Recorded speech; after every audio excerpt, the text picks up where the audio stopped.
My first view.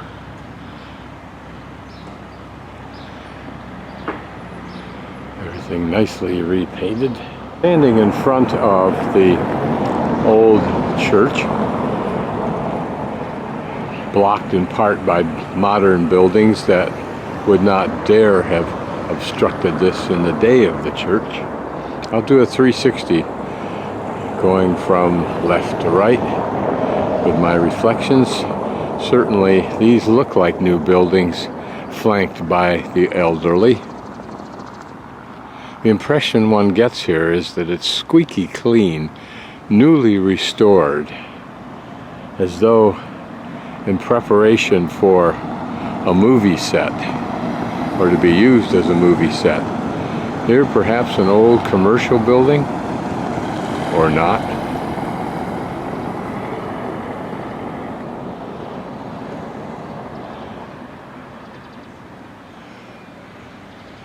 But there's very little except the occasional person and car that suggests that there's anything alive here.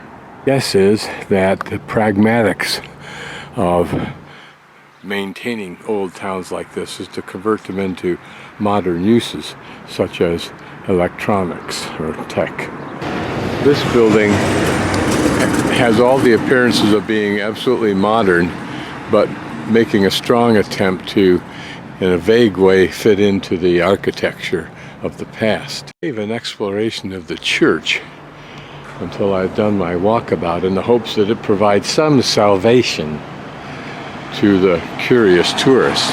We'll stay close to the church, since that seems to be where everything is most authentic. Actually looking like lived-in residence. This tower, I'm assuming we're at the back of the church. I could be dead wrong. In either event, there's no access through the gate to my right. It looks nicely painted and restored, as though the EU had dumped a fair-sized chunk of change in here at one time expressly for that purpose, and that may be the case. In an attempt to placate our imagination, they've left one of the old buildings as it ended up before everything else was restored, preserved it to some degree, and embellished it with photographs that use new models but attempt to express how this building might have been used.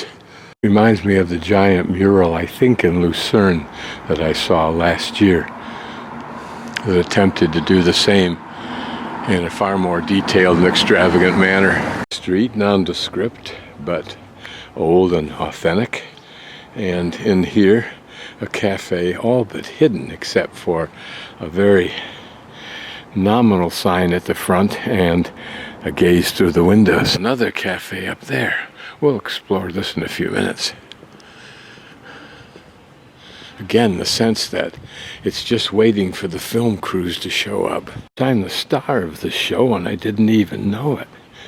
I wish they'd get here. I'm getting lonely. Here a hotel looking absolutely sterile.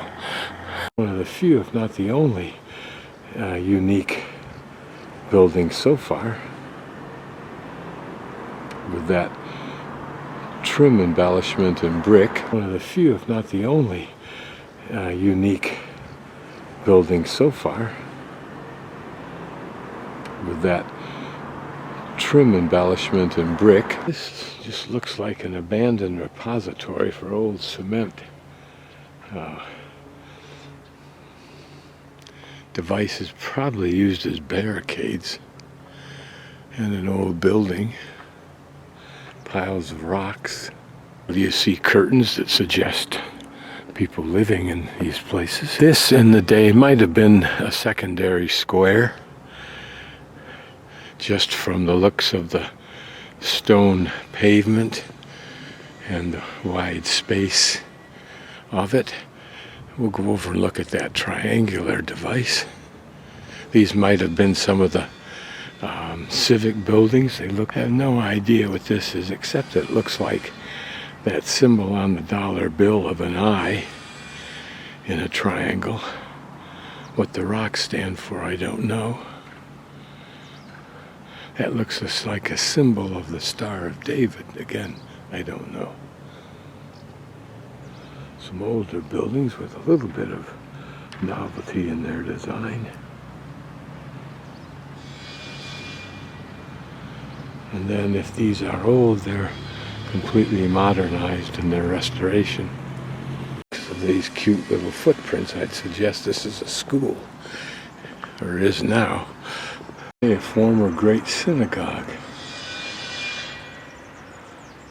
Be that ancillary building, similar to the one that was destroyed in Vilnius. An old home, blocked off probably for security, but waiting to be restored perhaps. Ironically and somewhat sadly, this town may reflect, by analogy, the people of Lithuania. Clean, intelligent, modern, but on the surface completely antiseptic and cold. Practiced in the art of ignoring all that's foreign to their culture, even though its presence may be exactly what this town was designed to appeal to. This slow-moving river looks like it's being embellished with a riverside walk and bike path. Some swans, it appears to be. Thank you very much. An old church across the river. Perhaps major construction for a new bridge. Full of older, unrestored riverside structures that look like they'd be interesting to own and restore if you lived here. Maybe symbolic somehow of the industries that used to go on here. I don't know. I don't know what it is.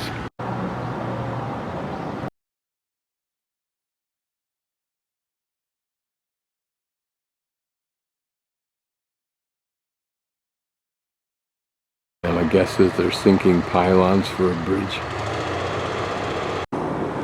Even now, the restoration looks like it's beginning to show decrepitness.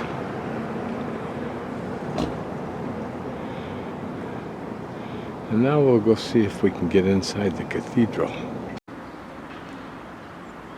I'm guessing that this symbolizes the history, the religious connection, or dominance, I should say more accurately. The key to the city, perhaps, in the center there. Who knows? There's shops, and if they're open, they certainly look like they're not. This inner courtyard seems to be for the purpose of exhibits or presentations of some sort, flanked all about by statues of your guess. If these port covers are just for looks, a statue like this looks like it was something that was retrieved from the church behind me or some earlier church.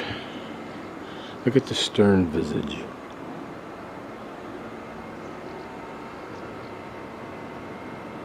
Of one profoundly deep in the religion.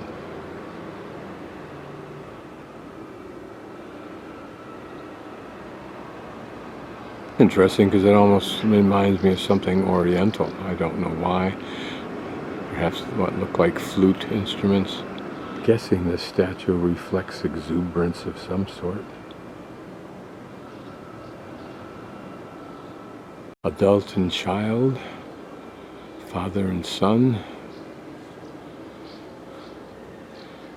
I'll leave it to the cynics to go further.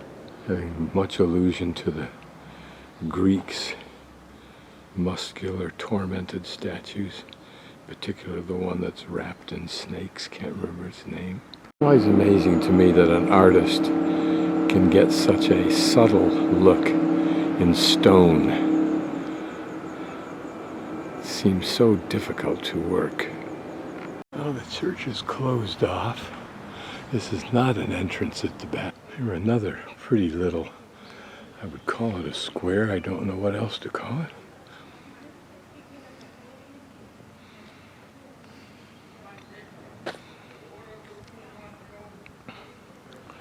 reminds me of the few people that must be allowed to almost live on a Disneyland when it closes at night. Let's go farther and farther away from the river. There seem to be more shops, slightly more activity, but not much. It is a Monday, and maybe it's quieter after hopefully a busier weekend. That maybe these huge residential areas around here underwrite this place in the evening. Interestingly, I haven't seen a barber shop, which I actually would use.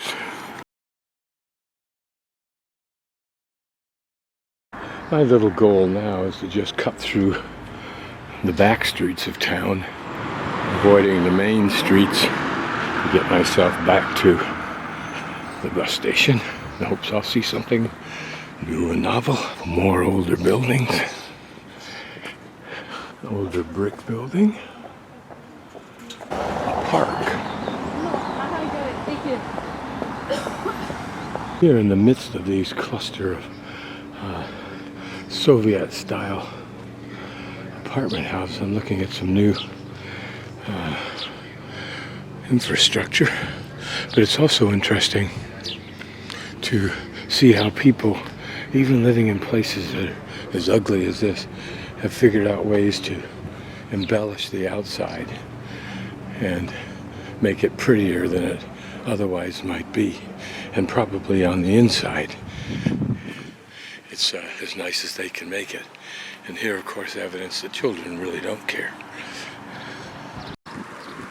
There are flowers always mitigates the damage of bad architecture. It may also be a prelude to another structure in here. Aren't those ugly? God.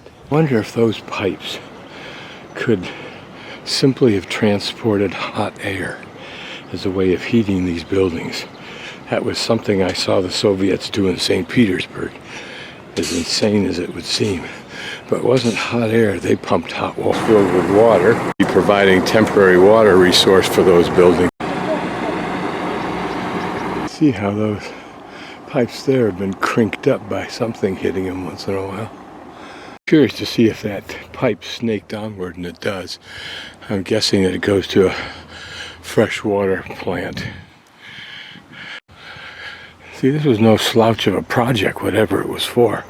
But there you can see the open pipe. Like it's filled with insulation. So maybe they were insulated pipes, which adds more credence to what I said.